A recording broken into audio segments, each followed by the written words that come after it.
नमस्कार मित्रों, हमारे YouTube चैनल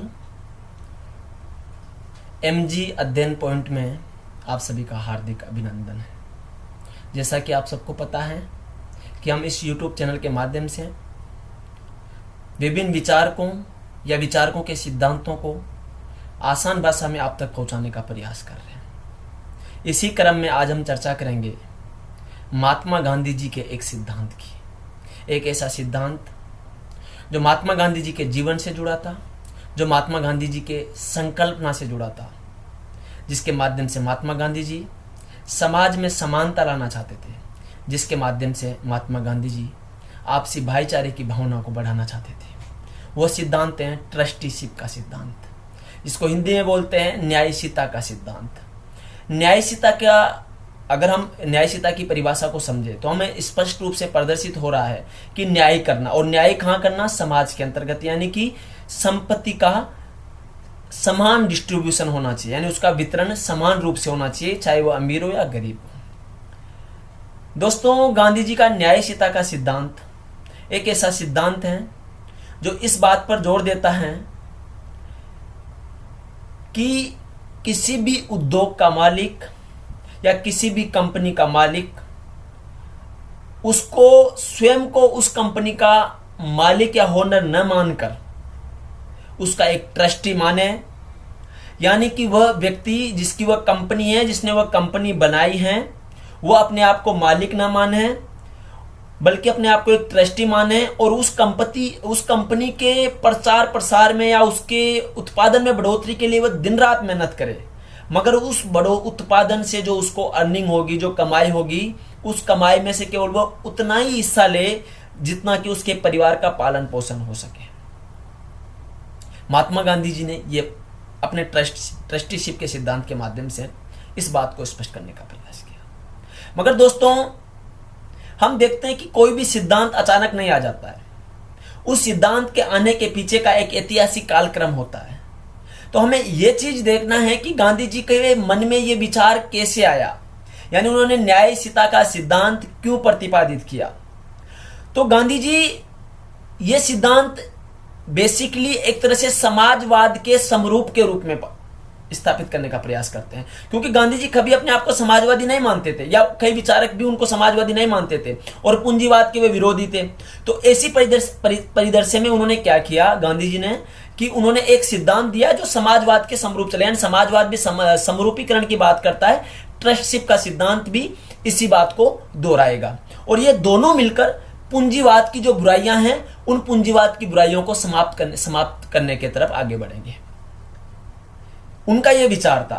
और गांधी जी ने ट्रस्टीशिप का जो सिद्धांत दिया था वह सबसे पहले उन्होंने पत्रकारों से बात करते हुए आर्थिक व्यवस्था के रूप में दिया था। वह आर्थिक व्यवस्था के संदर्भ में पत्रकारों को संबोधित कर रहे थे। उसी परिप्रेक्ष्य में उन्होंने समानता लाने के लिए, आर्थिक व्यवस्था में समानता स्थापित करने के लिए ट्रस्टीशिप सिद्धांत की बात रखी। मगर फिर एक क्वेश्चन हमारे मन में आ रहा है, वो ये आ रहा है कि गांधी जी ने इसकी आधार कहां से लिया, यानी जो उनका न्यायशीता का सिद्धांत है उसको उन्होंने कहां से ग्रहण किया। तो दोस्तों, गांधी जी इसके लिए ईसोपनिषद और रस्किन से प्रभावित हैं। ईसोपनिषद के अंदर बताया गया है कि इस पृथ्वी का कण से लेकर पहाड़ तक सब पर ईश्वर का कब्जा, यानी ईश्वर का है, उसमें सारा हिस्सा ईश्वर ही है। और इसलिए इस सृष्टि का भोग निष्काम भाव से परमात्मा का अंग समझते हुए करना चाहिए, यानी कि हम किसी भी चीज का कोई भी हिस्सा उठाए तो उसको परमात्मा का अंश मान कर ले, न कि उसका संग्रह करे, यानी अपरिसंग्रह का सिद्धांत, यानी ज्यादा चीजों का संग्रह ना करें, क्योंकि संग्रह करेंगे तो विषमता आएगी। और दूसरा, वो रस्किन से प्रभावित थे। रस्किन का ऐसा मानना था, रस्किन जो बात करते हैं कि वो ईसाई धर्म की बात करते हैं, बताते हैं कि ईसाई धर्म के अंदर एक तरह से एक ऐसी मर्यादा स्थापित है, एक ऐसी मर्यादा है जहां पर अत्यधिक संग्रह पर रोक लगाती है, और वह अंत्योदय की भावना से प्रेरित है। अंत्योदय यानी समाज के निम्न स्तर पर रहने वाले व्यक्ति का उत्थान। ये गांधी जी का, ये दीनदयाल उपाध्याय जी का एक सिद्धांत था। अंत्योदय, इस पे भी हम कभी डिस्कशन करेंगे। मगर अभी आप इतना समझिए कि ईसोपनिषद यानी वह कहता है कि संसार की प्रत्येक वस्तु है वो परमात्मा का भोग है, यानी ईश्वर का भोग है, और उसको केवल प्रसाद समझकर ही हमें लेना चाहिए। जिस प्रकार प्रसाद को हम लेते हैं, थोड़ा सा लेते हैं ना, हम कभी कहीं जाते हैं, मंदिर जाते हैं तो हमें प्रसाद दिया जाता है, उस प्रसाद का हम थोड़ा सा लेके हम उसको ग्रहण करते हैं। इसी प्रकार ये कहना है, इस उपनिषद में ऐसा कहा गया है कि संसार में जितने भी वस्तुएं हैं, जितने भी संसाधन है, उसमें परमात्मा का वास है, इसलिए उनका केवल भोग समझकर उसको ग्रहण करना चाहिए। दूसरा रसकीन जी से प्रभावित है। अब दोस्तों इसमें एक बात और है, एक बार कबीरदास जी ने कहा था कि साई इतना दीजिए जामे कुटुंब समाई, और मैं भी भूखा ना रहूं ना साधु भूखा जाए। यानी कि हे ईश्वर, हे परमात्मा, मुझे केवल इतना दीजिए जिसमें मेरे परिवार, मेरा कुटुंब समा जाए, मेरे घर पर आया हुआ मेहमान की मैं मेहमानवाजी कर सकूं, वह मेरे घर से भूखा ना जाए और मैं भी भूखा ना जाऊं, मुझे केवल इतना दीजिए। यानी एक तरह से हम अगर ट्रस्टीशिप के सिद्धांत को उससे जोड़कर देखते हैं तो हम पाते हैं कि वो ये भी यही बात कर रहा है कि इतना सा ही आप लीजिए जितना आपके परिवार का पालन पोषण हो सके, भरण पोषण हो सके, और आपके घर में आए हुए मेहमानों का भी आप सही ढंग से संचालन कर सके। यानी कि इतना, इसका कहने का मतलब है कि केवल इतना सा ही आप ग्रहण कीजिए जितना कि आपके परिवार के अंदर परिवार का भरण पोषण हो सके। अब दोस्तों जब हम इस सिद्धांत को बात करते हैं तो इसके अंदर एक चीज और उभर कर सामने आती है कि समस्त संपत्ति ईश्वर की है। अब समस्त संपत्ति ईश्वर की है तो इसके अंदर बेसिकली भेदभाव कहां से आया, और ये भेदभाव आया तो ये किस प्रकार से आगे बढ़ा। क्योंकि दोस्तों हम देखते हैं कि वेस्टर्न पॉलिटिकल फिलोसॉफी में हम देखते हैं होब्स मनुष्य को स्वार्थी बताते हैं, और स्वार्थी मनुष्य है कि वह अपना संग्रहण करना चाहता है, अपने हितों को देखना चाहता है, और अपने हितों की फेरवी के चक्कर में वह समाज और परिवार को भूल जाता है, समाज को भूल जाता है, राष्ट्र को भूल जाता है। क्योंकि आपको पता होना चाहिए कि समाज के बिना मनुष्य का अस्तित्व नहीं है, परिवार के बिना मनुष्य का अस्तित्व नहीं है, मगर वह ऐसी परिस्थितियों में स्वार्थी बन जाता है और अपने हितों की तरफ ज्यादा बढ़ जाता है, अपने हितों को ज्यादा बात करने लग जाता है। महात्मा गांधी जी अरस्तु के उस कथन से भी प्रभावित थे जहां अरस्तु जी कहते थे कि संपत्ति को व्यक्तिगत होना चाहिए लेकिन उसका उपयोग सार्वजनिक होना चाहिए। यानी संपत्ति व्यक्तिगत रखो, इसका मतलब है कि आप उद्योग के मालिक हो, आप रहो, अपने आप को ट्रस्टी मानो, यानी एक दानकर्ता मानो, और उस दानकर्ता मानकर आप केवल उसके लिए दिन रात मेहनत कीजिए, आपके उद्योग को और ज्यादा प्रसारित कीजिए, लोगों को रोजगार दीजिए, मगर आप उसमें से केवल उतना ही हिस्सा लीजिए जितना आपका पारिवारिक जीवन चल सके, आपका भरण पोषण हो सके। अपने आप को ट्रस्टी मानकर चलिए कि आपका जो आएगा वो समाज के कल्याण के लिए, जो आपका अतिरिक्त धन होगा वो समाज के कल्याण के लिए आपको दे देना चाहिए। ट्रस्टीशिप का सिद्धांत दोस्तों सबे भूमि गोपाल की, इससे भी आप इसको जोड़ सकते हो। सबे भूमि गोपाल की यानी सारा संसाधन है, सारी भूमि है वो गोपाल की है, इसलिए उस गोपाल की भूमि को हम एक अंश मानकर उसका उपयोग करना चाहिए। यह भी बात यहां पर हमें प्रदर्शित होती प्रतीत हो रही है। और हम अब आगे देखते हैं कि गांधी जी ने यह बात तो बता दी कि जो उद्योग का मालिक है वो अपने आप को ट्रस्टी मानेगा, न्यासी मानेगा, और उतना हिस्सा लेगा जितना उसको जरूरत पड़ेगी, और हिस्सा समाज के लिए वो दे देगा। मगर इसमें एक क्वेश्चन मार्क लग जाता है कि मान लीजिए अगर वो नहीं मानता है तो उसके लिए रास्ता क्या होगा। तो गांधी जी कहते हैं कि हम सत्याग्रह करेंगे, सत्याग्रह करके हम उनके हृदय परिवर्तन करेंगे और उसको इस चीज के लिए समझाएंगे कि आप केवल उतना हिस्सा लीजिए जितना आपको जरूरत है और हिस्सा समाज के अंदर बांट दीजिए। तो दोस्तों गांधी जी का न्यायशीलता का सिद्धांत एक आर्थिक स्तर पर समानता लाने का एक प्रयास था।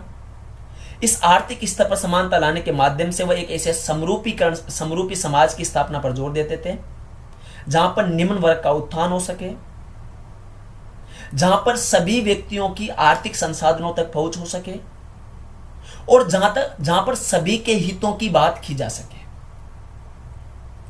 मगर दोस्तों हम देखते हैं कि कोई भी सिद्धांत होता है उसकी आलोचना भी स्वाभाविक रूप से होती है। तो अगर हम देखते हैं कि इस सिद्धांत की आलोचना कहां है या इस सिद्धांत का आलोचना किस रूप में की जा सकती है, क्योंकि हम जब पढ़ते हैं और एग्जाम में जब आंसर लिखते हैं तो एनालिटिक आंसर लिखना पड़ता है, विश्लेषणात्मक। वहां पर हमें इसकी प्रभाव, उसके फायदे और उसके बाद उसकी कमियां भी हमें बतानी होती है। तो दोस्तों, ऐसा माना जाता है कि गांधी जी का यह सिद्धांत एक कल्पना पर आधारित था। और हम जब किताबों का अध्ययन करते हैं तो हम पाते हैं कि गांधी जी के कई उद्योगपति मित्र भी या पूंजीपति मित्र भी इस सिद्धांत को स्वीकार नहीं किए थे।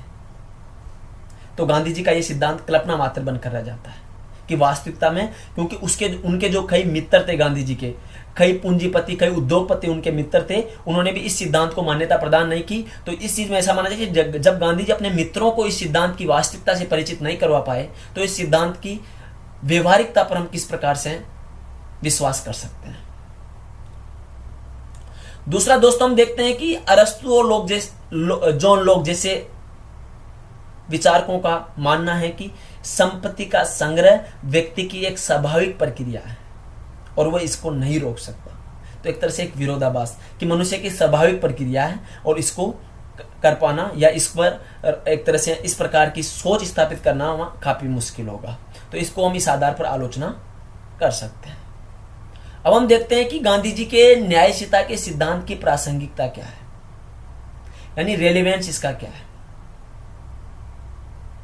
दोस्तों, आज हम देख रहे हैं कि संपूर्ण वैश्विक व्यवस्था में आर्थिक संकेंद्रण बढ़ रहा है। आर्थिक संकेंद्रण बनने का मतलब यह है कि 99% संपत्ति केवल इस संसार के 1% लोगों के पास। अब आप इमेजिन कर सकते हो, आप कल्पना कर सकते हो कि 99% संपत्ति केवल 1% लोगों के पास है, यानी 1% संपत्ति जो बची है वह 99% लोगों के पास है। ऐसे में हम न्यायशीलता के सिद्धांत की प्रासंगिकता को कैसे आंक सकते हैं। मगर दोस्तों, इसके विपरीत हम देखते हैं कि आज वैश्विक स्तर पर कई सारे गैर सरकारी आंदोलन चलाए जा रहे हैं। ऐसा एक आंदोलन था प्लेज फॉर पीपुल, जहां लोगों की हेल्प के लिए कई उद्योगपतियों ने बहुत बड़ी बड़ी संपत्ति का दान किया है। और इस सिद्धांत के माध्यम से वर्तमान संदर्भ में भी कई सरकारें ऐसा समझती हैं, ऐसा मानती हैं कि पूंजीवाद और समाजवाद के जो दोष रह गए थे उन दोषों को दूर किया जा सकता है। भारत में भी हम देखते हैं सामाजिक उत्तरदायित्व जो शेष लगता है, CSR जिसको हम बोलते हैं, वह भी एक ही इस सिद्धांत का ही प्रतिरूप माना जा सकता है। और हमको इसको और व्यवहारिकता में देख सकते हैं तो वर्तमान समय में कोविड-19 जैसी महामारी के अंतर्गत भारत के माननीय प्रधानमंत्री द्वारा PM केयर फंड के लिए ऐलान किया गया, निवेदन किया गया और कई लोगों ने इसमें बढ़ चढ़कर दान किया। जो ये दान की प्रवृत्ति है, यह कहीं ना कहीं न्यायशीलता के सिद्धांत की एक झलक हमें प्रतीत होती है। किसी भी प्रकार के किसी भी राज्य में बाढ़ आ जाती है या किसी प्रकार की प्राकृतिक आपदा आ जाती है, ऐसी परिस्थितियों में हम सब लोग मिलकर बढ़ चढ़कर हमारी हैसियत के अनुसार, गांधी जी भी यही कहते थे कि अपनी हैसियत के अनुसार आप कीजिए, केवल आप उतना रखिए और अपना दे दीजिए। मगर फिर भी उन्होंने एक हैसियत वर्ड वहां पर जोड़ा था। तो अपनी हैसियत के अनुसार हम CM केयर फंड्स में हम डालते हैं। असम की बाढ़ हो तो हम वहां के CM के फंड होता है उसमें हम डाल देते हैं पैसे अपने हिसाब से कि हम हमारी कैपेबिलिटी कितनी है, अपना रखने के बाद हम भाई हाँ हम समाज के लिए दे देते हैं। तो हम देखते हैं कि न्यायशीलता के सिद्धांत की प्रासंगिकता सामाजिक व्यवस्था में, भारतीय राजनीतिक व्यवस्था में और वैश्विक परिदृश्य पर हम समझ सकते हैं। यह सिद्धांत पूर्णतः लागू तो नहीं हो पा रहा है, मगर एक आंशिक तौर पर इसका हम कह सकते हैं कि एक पूर्णकालिक तौर पर हम इसको नहीं मान सकते कि संपूर्ण तौर पर ऐसा ये अपना इंप्लीमेंट हो पा रहा है, व्यवहारिक रूप में लागू हो पा रहा है, मगर अंशकालिक तौर पर हम इसके सिद्धांत की प्रासंगिकता विभिन्न मौकों पर विभिन्न फंडों में दान करने के माध्यम से या गरीबों की सहायता के लिए दिए जाने वाले दान के माध्यम से समझ सकते हैं।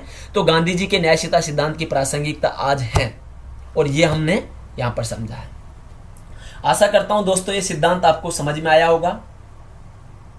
अगर आपको किसी भी प्रकार की कोई क्वेरी है तो आप कमेंट बॉक्स के माध्यम से हमें हम तक पहुंचा सकते हैं। हम पूरा प्रयास करेंगे कि आपकी उस समस्या का समाधान कर सके। साथ ही दोस्तों, आपसे एक और निवेदन है कि आप इस YouTube चैनल को जितना ज़्यादा हो सके सब्सक्राइब कीजिए, लाइक कीजिए, शेयर कीजिए, ताकि विभिन्न छात्रों तक इस लेक्चर की और ये जो टॉपिक हैं, ये टॉपिक कई बार हमें बहुत आसान लगते हैं, मगर इनको समझने में हमें बहुत ज़्यादा मेहनत लग जाती है, बहुत ज़्यादा दिमाग लगाने की ज़रूरत होती है। तो मैंने सोचा कि क्यों न ऐसे टॉपिकों को आसान भाषा में आप तक पहुंचाऊं, और मैंने ये इसी माध्यम से ये YouTube चैनल को क्रिएट किया है। MG अध्ययन पॉइंट आप सबके सेवा के लिए बनाया गया है, और आशा करता हूं कि आपको पसंद आएंगे। इसके माध्यम से हम आगे इसी श्रृंखला को लगातार आगे बढ़ाते रहेंगे।